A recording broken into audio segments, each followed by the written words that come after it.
Ashamaa akkam jirtu hordoftoonni Caaliitu bakka jirtanitti nagaa waaqaa isiniif haa ta'u. Warri mana koo haaraa taatan subscribe gochuun maatii ta'a. Maatiin koo immoo viidiyoo kana like gochuun dagatinaan isiniin jedha. Har'a kan inni isinii qabadhee dhufe akkuma mata duree irratti argitan obboleettiin keenya tokko abbaa manaa madaamii kootitu na ulfeessee nuun jetti. Mucayyoon kun kana gadi baatee miidiyaa gubbaarratti dubbachuun ishee akka furmaata tokko nurraa yaada tokko akkamitti wanta kana jalaa bawwa'u akka qabdu yookiin immoo otoo hojjechiistuu ishee madaam ishiin dhagahin furmaata itti argachuu dandeessuudhaaf kan ishiin baatee miidiyaa gubbaarratti dubbatte jechuudha. Garuu namoonni hedduun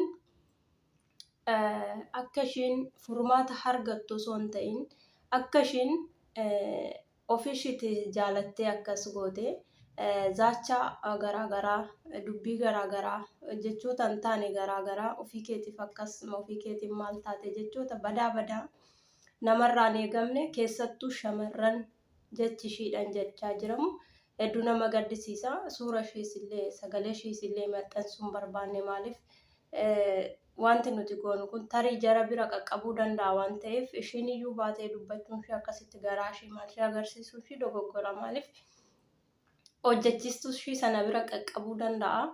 Yeroo sana immoo otoo karaa isheen hin yaadiniin ishee miidhuu ishee dandeessi waan ta'eef jechuudha. Egaa murtee mucayyoon kun fala argachuuf lammii isheetti iyyatullee lammiin ishee fala kennuuf osoo hin ta'in arrabsoo fi wantoota garaagaraa irratti ka'ee jira jechuudha. Tole kan mucayyoo kana haala jiruun akkasitti ta'ee jira. Furmaata kan itti isheen argachuu dandeessu fala tokko falattee falli isheen qabdu ulfooftirti garaan ishee guddatee mul'ateera. Wanti isheen gochuu dandeessu hin jiru. Falli isheen qabdu fala tokko uummattee gara biyya ishee deemuu qofa kan isheen qabdu. Kanarraan kan hafimtu falli biraa hin jiru. Yoo niititti himte niitiin lubbuu ishee balleessuu dandeessi. Kanaaf furmaanni isheen qabdu kara biyya ishee galuu qofa jedheetaniin amana'anii garuu waa'ee mucattii kanarratti maal jechuun barbaade yookiin immoo ijoollee shamarranii biyya Arabaa jiruuf maal jechuu akkan barbaadedhaan irra caalatti kan dubbachuu barbaade.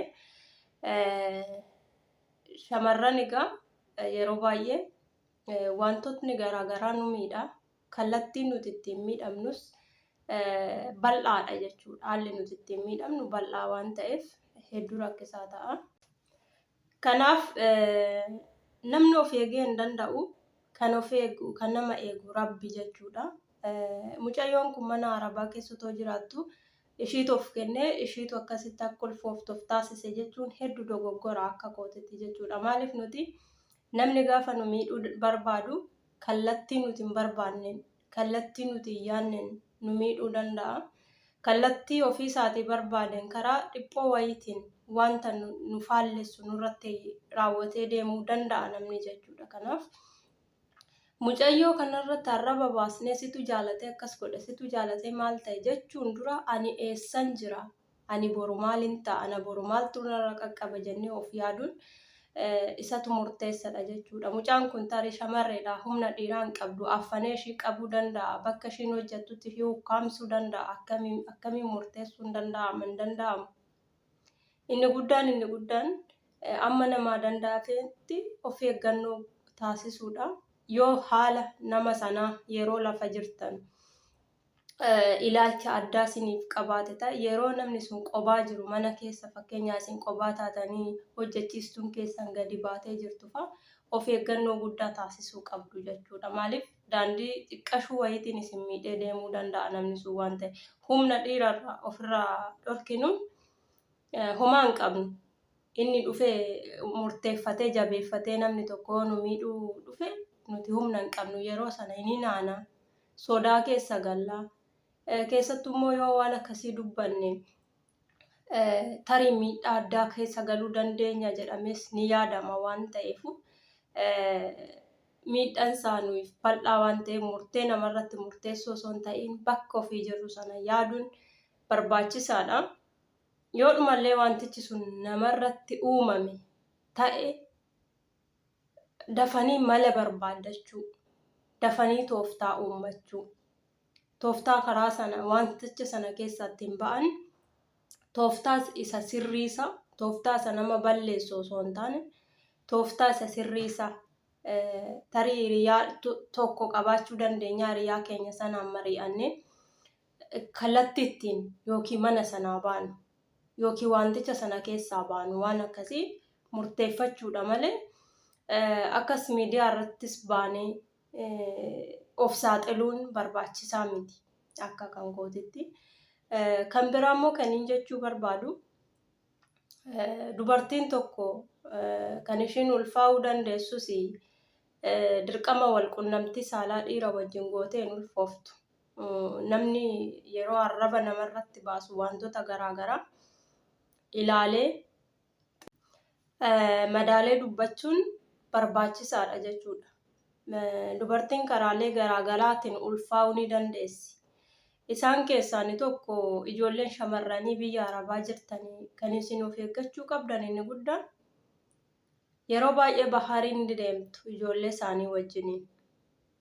Baharii gaafa deemtan ijoollee wajjiniin laga keessa bishaan keessa wajjin buutanii taphachuu dandeessu. Yeroo kanatti ijoolleen isaanii qaamni isaanii akkuma beektan daddafaniituma guddatu waan ta'eef umuriin isaaniis illee 12-11 yoo ga'an firee uumuu danda'u. Firee uumuu waan danda'aniif isaan qaamni isaanii hedduu itti tolaa michooti addaa waan qabaniif dhangala'aa bishaan keessatti dhangalaasisuu danda'u. Kan firee uumuu kan ilmoo uumuu jechuudha. Isaan qofa miti.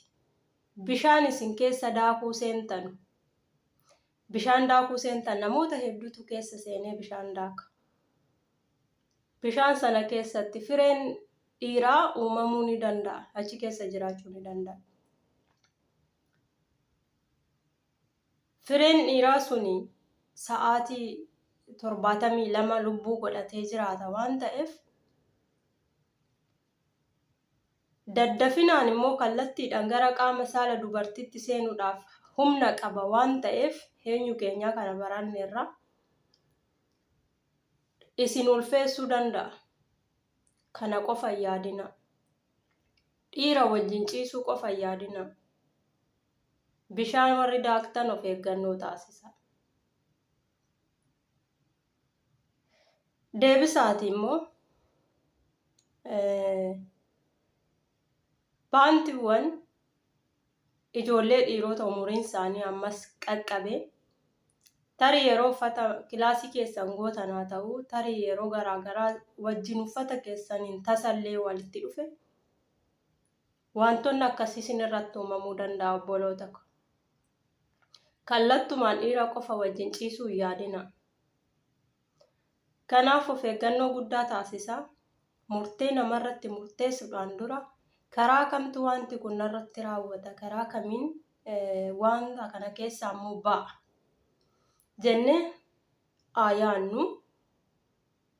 Sana booda gara furmaatatti adeemnu. Of eeggannoo isa cimaa taasisnu.